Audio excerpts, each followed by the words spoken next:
Michael Redondo, how are you doing this evening? I'm doing well. You excited about the election? I'm always excited about elections. And so, if you might tell our readers how you feel about, this term that you've served and now seeking re-election. I've learned a lot being the probate judge. I was appointed shortly into about 5 months into the previous term when the previous probate judge had to step down. I ended up, it was pretty sudden, and I learned a lot. It's been a privilege to serve in the position. It's, I think, a very important position. The probate judge, a lot of people, when I tell them I'm a probate judge, they think that that means that I deal with probation. It's the probate is actually the process of transferring goods of someone who's died. So working with wills and that sort of thing. So it's a very important, if small, role in the county governance. I also have the great privilege of serving as an officiant for weddings. All judges can marry people, and that's been a great pleasure, something that I've been very pleased to do, and something we've actually been able to keep open all throughout the pandemic. A lot of other places were at one point or another had to stop offering that service, and that's a service that in conjunction with the county clerk's office we were able to provide throughout. So that's something I'm real proud of. And then moving forward, I'm just looking forward to continue to serve my community. And this is a 4-year term. Yes. Mm-hmm. And does it term out after 2 terms? Correct. Do you know how that 5-month, would that play into? So technically, it's so that an appointed term doesn't count for term limits. This, it conceivably I could seek re-election for an additional 4-year term after this one. I'm not in a position at the moment to. That's a long ways off. Yeah, that's what I think was the situation with Councillor David Israelovitz. Yeah. So in New Mexico, an appointed partial term doesn't count towards term limits. Yeah, great. So, well, we sure appreciate you stopping by, and maybe if you're here as the evening goes on, you might stop back and chat with us. We might have some new questions for you. Certainly. I'm not sure how long I'll be here, but if I'm around, I'll come back in. Okay, great. Right. Thank you, Michael. You're welcome. We appreciate it. You're welcome. Thanks.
Melanie Hann, appointed county councilor.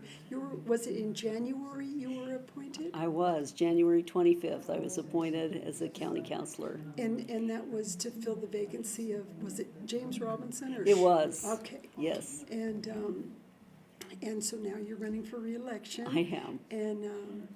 And if you might just, we're early in the election results this evening, but if you might want to just share with the community, if elected, what you really would like to focus on as a county councilor. Okay, sure. I've tried to really look at how everything requires balance to be successful. So planning is a part of that, and we have all sorts of planning capabilities, and we're in the process of doing a lot of planning. That's how our priorities are derived. And I support all the priorities that we have for county council. And we're, Oh. and we're good. I'm sorry, I thought he was, no. Okay. So the priorities include things like health and mental health care, improvement of those things. We have health services hub that we are trying to get in place, which will help our community. I think it's really important that we continue to build a community that has a lot of fun events. And the reason why that's so important is not only for the people who live in the community, but for visitors of the community. And the reason why that's so important is because of the support for small businesses and additional things that we want to bring into this town. I know that housing and infrastructure is very important. We want to make sure that we have upgrades and, that we have, the number of housing or the type of housing that we need for not only growth of the laboratory, but also the rest of our community.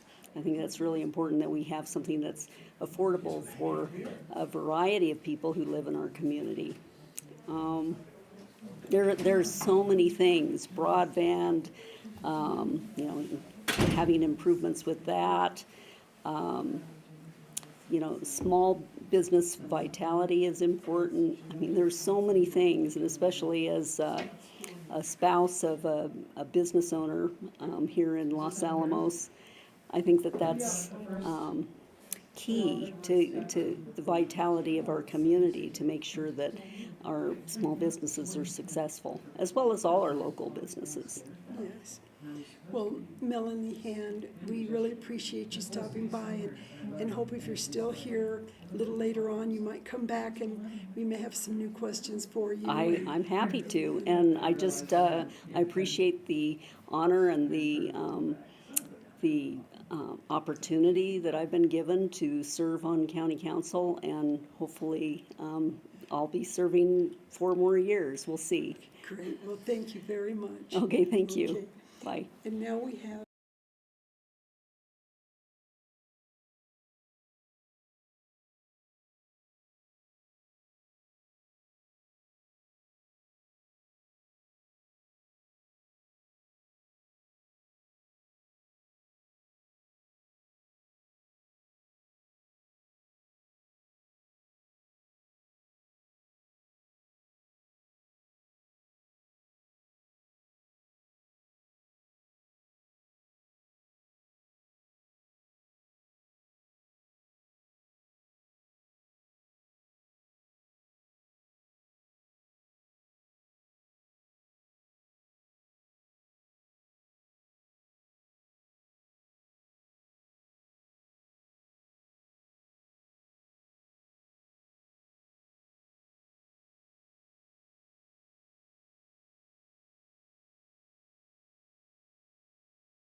Well, I just want to start by letting your listeners know you are the first program I'm tuning into tonight.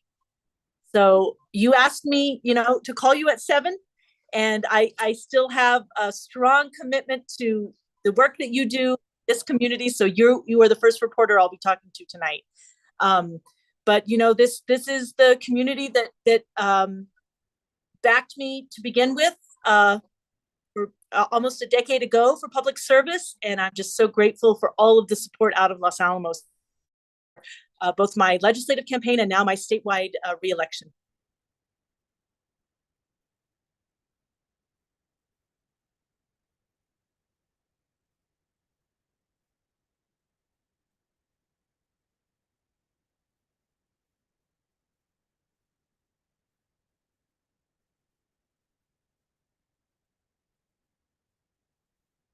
I appreciate the support, Carol. You know, it's still very early, but the returns that we've had in so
Okay, Susie Haveman, County Council candidate.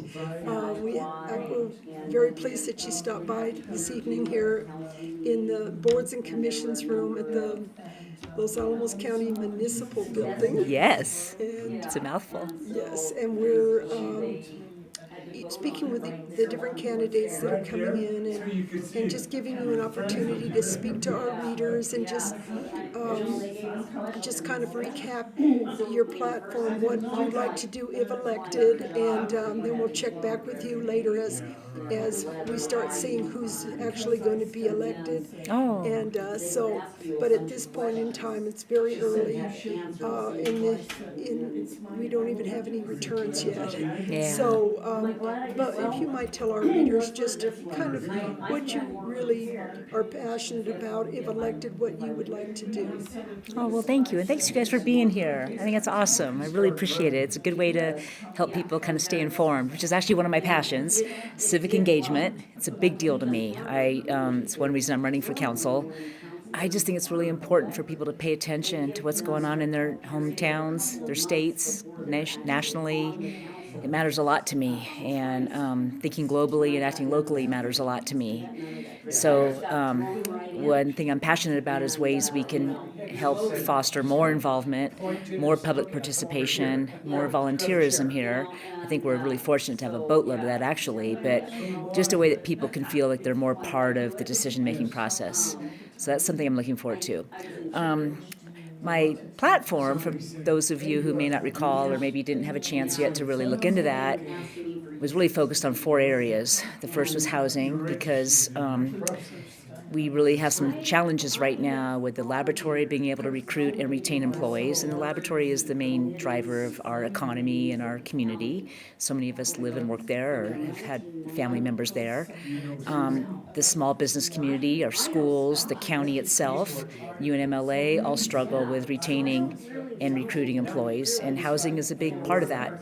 Kind of associated with that is daycare, challenges for daycare, child care for employees, and transportation issues.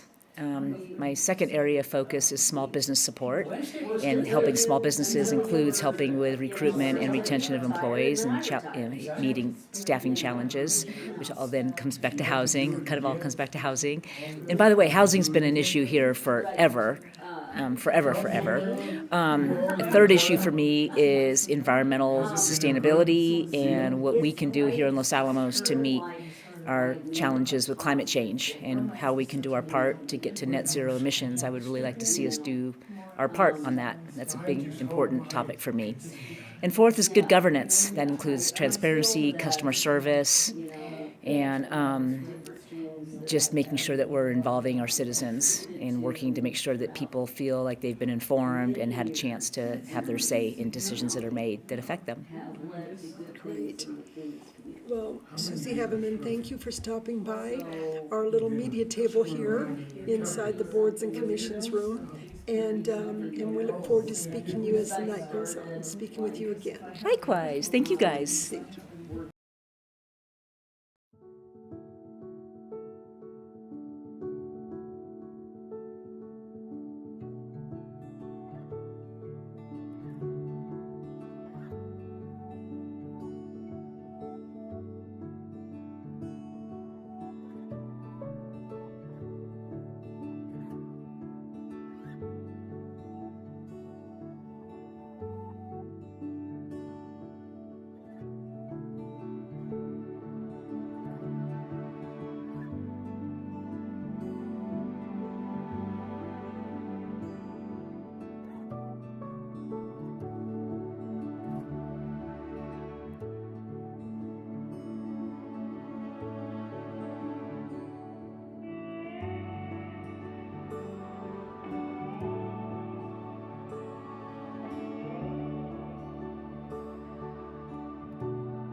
Thank you.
So we are here with Teresa Cole. Okay, we are here with Los Alamos County Council candidate Teresa Cole, and Teresa, it's great to have you here. Thank you so much for sitting down with us. And now that we're at the on election night, I was wondering if you would like to share with us some of the highlights of taking part in the whole campaign process here, and what have been some of the highlights for you as far as getting out and meeting with the community and sharing some of the your things that you would like to achieve if elected to council. So, I mean, basically, the best part about campaigning has been meeting people and talking to people. I will admit, sometimes it was nice to knock on a door and not have anybody come to the door. But on Sunday, I was just saying, I walked for 4.5 hours over in the Denver Steels area, and it's because people were home.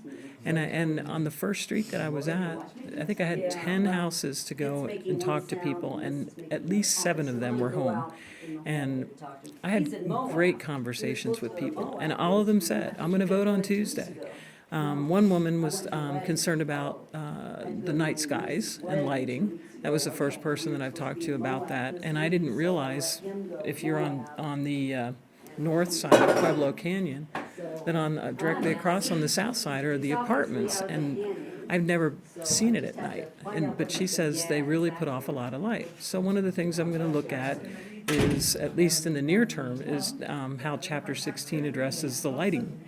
And new lighting in the county, because it's not just this one woman who's concerned about dark skies and the amount of lighting. And we're not like a high crime area where we need a whole bunch of lighting to make sure people are safe.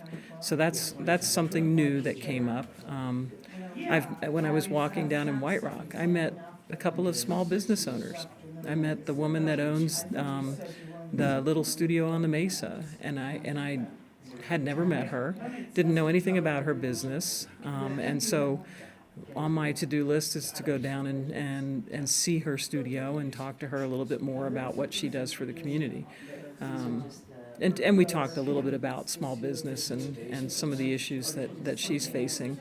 I met the woman that owns LA Bootery and the toy store. Yeah. And actually, she calls it La Bootery, which I thought was kind of interesting, but I always thought it was LA Bootery. And she had some concerns about signing or signage for her business, and some issues she was having just getting answers from the county. So I've got to go back through a lot of my notes from all of the people that I've spoken to and just put together a to-do list of things. Even if I don't get elected as a county councilor, I'll get involved in some way in the community and figure out how I can follow up on some of the things that I've heard from a variety of people. So very interesting. It was energizing but exhausting at the same time. So. Teresa, I met a big fan of yours, former county assessor Joanne Johnson. Yeah, Joanne. So Joanne, the way I know her, she lives down the street from me, and I hadn't seen her in a long time. She's getting older, and so she doesn't get out as much. And I wasn't even sure if she still lived in her house. So we did a block party, and she sent me an email and said, I'm sorry I'm not going to make the block party. She says, but could you bring me a sign? And I'm like, that's interesting. I thought she was a Republican. So I went down and I brought her a sign, and we had a really good chat just about, local politics and what things were like when she ran. I think she ran as assessor, right? Yes. Yeah, and I think she was even chair of the Republican Party in Los Alamos for a while. So she's just a really neat person to talk to, and I'll probably be spending, a few days with her over the next couple of months. So super nice person.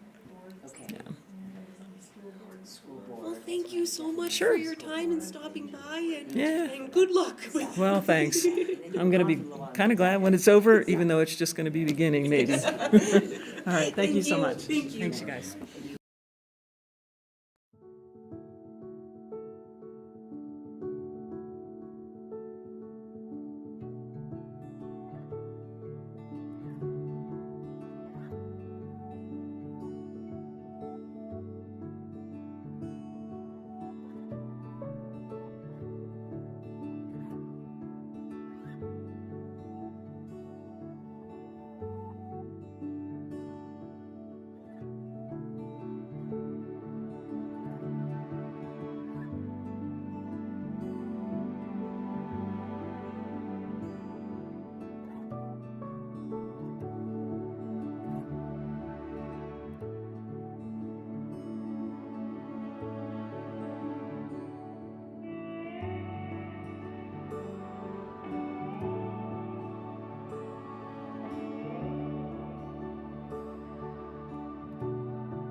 you.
We are here with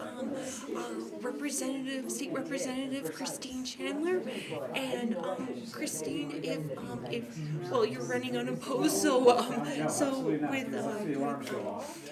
are some of your priorities or objectives for your next term? Okay.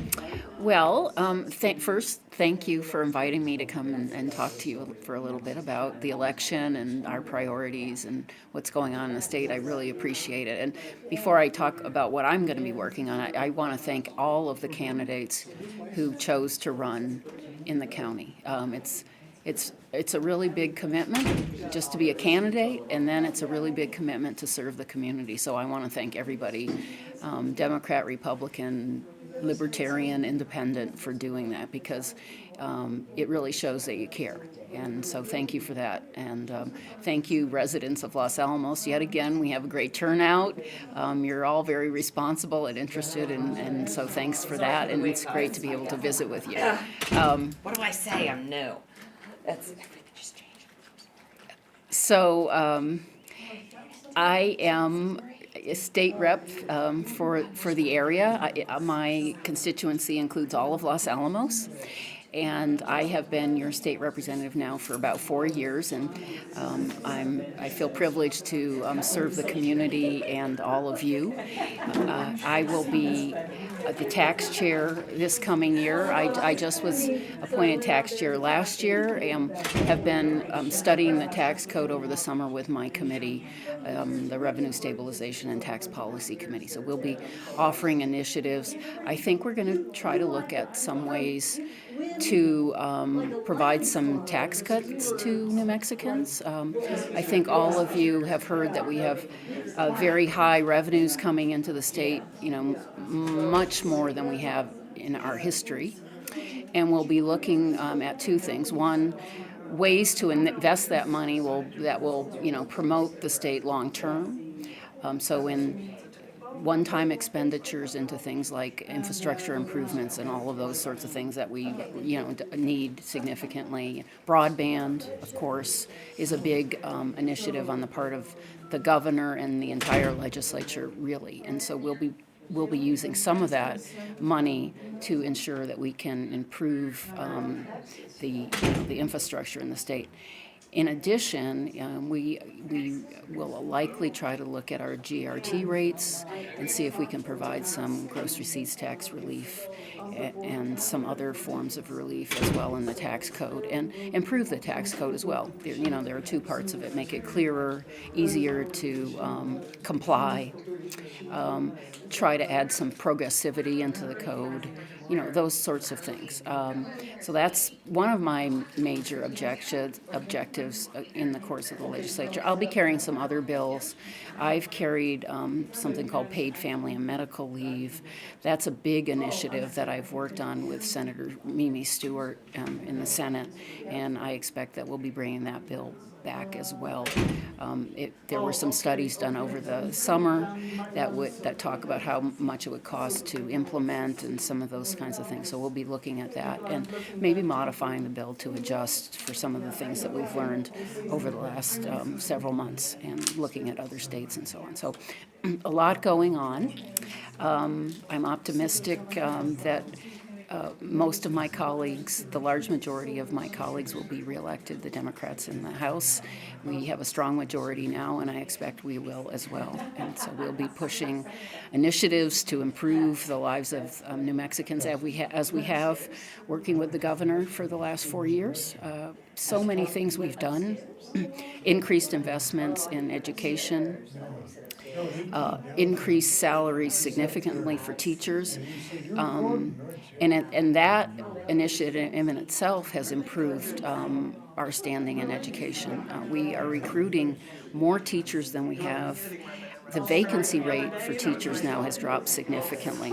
Really, I mean, it proves a thesis, or a hypothesis. If we raise salaries, will people come? Well, and they do. So, and that's very encouraging because we had a teacher shortage. We still do, but we are recruiting more, and it's so important. So there will be additional educational initiatives. We've improved access to health care. We've provided support for people so that they can buy health care on the exchange. We have the health care affordability fund that we created. Lots going on in the state, and I am so optimistic about our future and in moving forward, and economic development initiatives as well. We see Facebook moving in, Amazon moving in. I think there's great opportunities for people in the state, and as I said, I'm looking forward to working on positive things for the state and for the residents in the state. So thank you for this opportunity. Thank you so much. You're welcome. It's good to see all of you, and thank you for all you do for the community as well. Thank you.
Hello. Hi. So we have current County Council Chair Randall Ridey here, and if you'd just like to say, how you feel about the results that have come in so far. Well, just it's been a pleasure just going out and talking to people. I guess I heard the tally. I didn't have quite as many doors as George Chandler, but I had almost 2,000 doors I hit. So, and I talked to a lot of people, and that was a really rewarding experience. And I understand that a lot of the votes are in now, and it's been, I think, looking good so far. So, Excellent. and So, from your, having just nearing completion of your first term on council, what are some of the things that you feel like you've really learned from being a public figure and an elected official here? What are some of the things you feel like you've learned about the county that you didn't know before? well, yeah, the county has a lot of different business activities, right? I mean, so we have our own utility department. So we have initiatives with having reliable power for the county and the citizens, and attempting to have more efficient use of energy sources. So that's been a big learning experience there, and just kind of the social services is another thing that I've been really interested in, and trying to get updates on that and what things the county can be doing to support local business, plus developing needed housing for the community. And it's quite a process to go through and actually revise some of the codes. That's what we've learned. It's taken almost 3 years to work on the development code. So it's been a long process that we're maybe nearing a completion on, but and then those things are necessary for making progress. So is there anything, if re-elected, is there anything, just from working on being a part of council now and also talking to people during your campaign that you would really like to focus on or you would really like council to address? Well, I think one of the things is a customer focus. So that's been one of the things that's been a priority for our new county manager, Steve Lynn, and I agree with that. And that's something that we try to give him some ideas on and feedback on how to have that customer focus, and whether it's for development projects or the utilities department is operating with a lot of feedback from customers already, and I think that we can learn from the rest of the county how that works. So I think that's one area I'm looking at. Well, thank you so much for Yeah. your time. And Sure. Well, thanks for the opportunity, and look forward to having the results later tonight. thank you so much. Okay, thank you.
So we are here with County Assessor candidate George Chandler, and George, you were a county assessor before.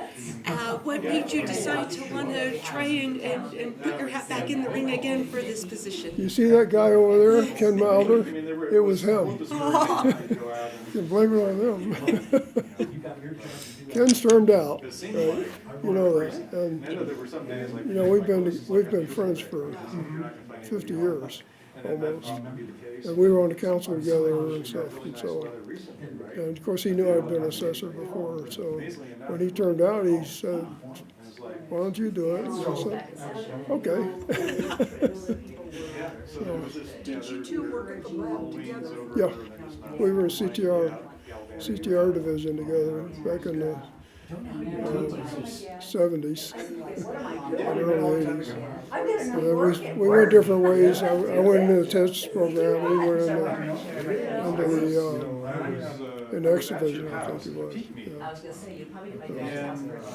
But we've been, friends for a long time. You've elected George, do you have any new ideas for the office that you think you'd like to do that's great anything, or just keep the status quo? No, it's kind of disappointing because the office is so well run. I'll have to be looking for something to do. The main thing is don't mess it up, right? I mean, that actually, in a way, that's maybe more of a challenge is to keep from making it worse. So, I mean, I have a challenge to start off because the assessor, the chief deputy is leaving in February. He's already given his notice, and so, Laura and I have both been, Ken has involved both of us in the process of hiring a new one. And so I will continue with that. And hope we get somebody to fill that position, because that's the most important position in the office. He's the real leader of the office, and that's he or she is the real leader of the office, and so we are advertising and preparing for that. That will be a real challenge to get somebody to fill that position. So, other than that, it's a matter of learning the ropes. There's a lot of training you have to do. Ken's got, tomorrow he'll sign me up for a 3-day class in December and another 4-day class in January. But you'll officially take over January 1st. January 1st, yeah. And then you have to, the assessor has to take the same training that the people who work there do.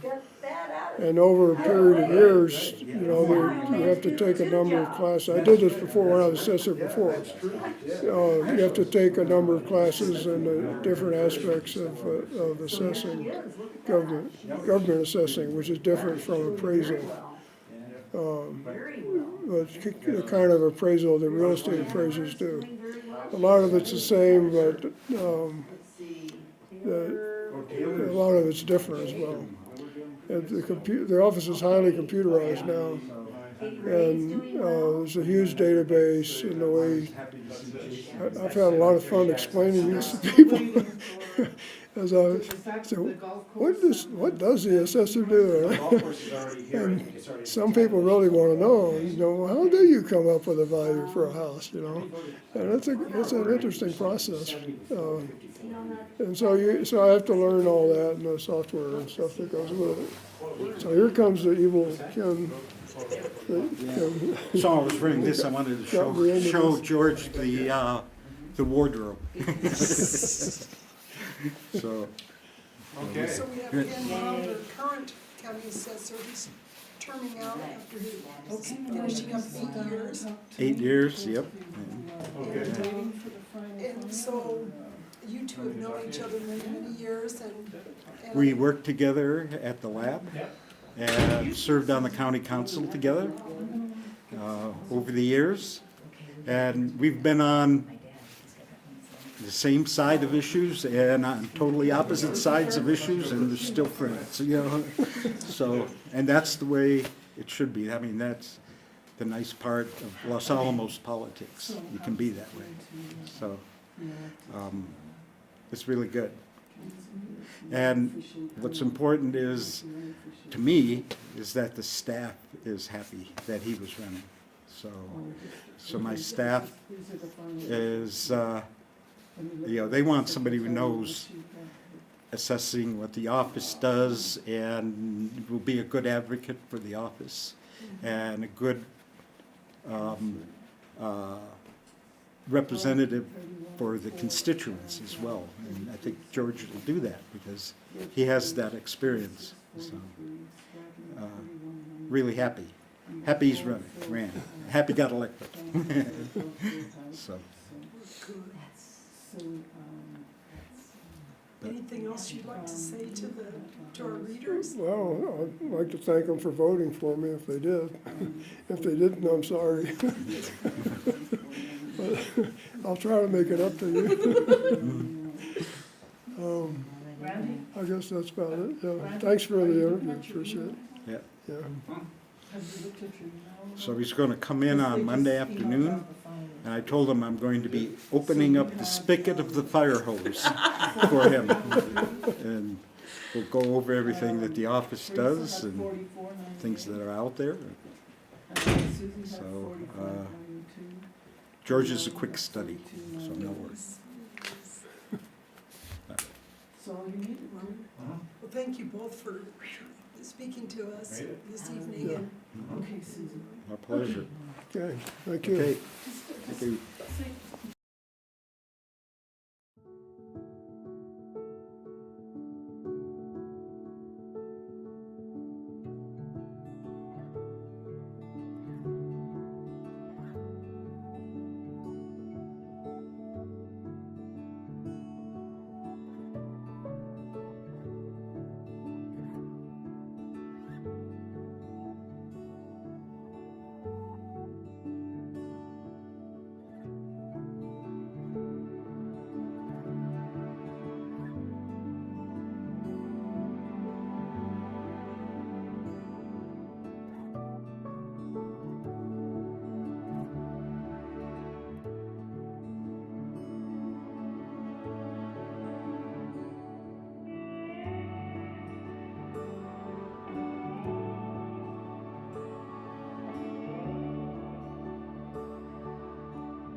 and looks like you are one of the top, received some of the top votes for county council, and we were just wondering if you would like to say a few words about the results of the evening. I'm super excited. It's really fun. I'm really appreciative for people for turning out. I think that's the most important thing, is back to that civic engagement, people really caring and taking the time to vote. And I'm just really pleased with the outcome, and I can't wait to get going, can't wait to get to work. And I'm really thankful to everyone who supported and endorsed. And I want to give a shout out to Linda Daly, my treasurer and Facebook person. She's been amazing. So thank you, everybody. Congratulations. Thanks. We look forward to working with everybody. Have a good night. You too.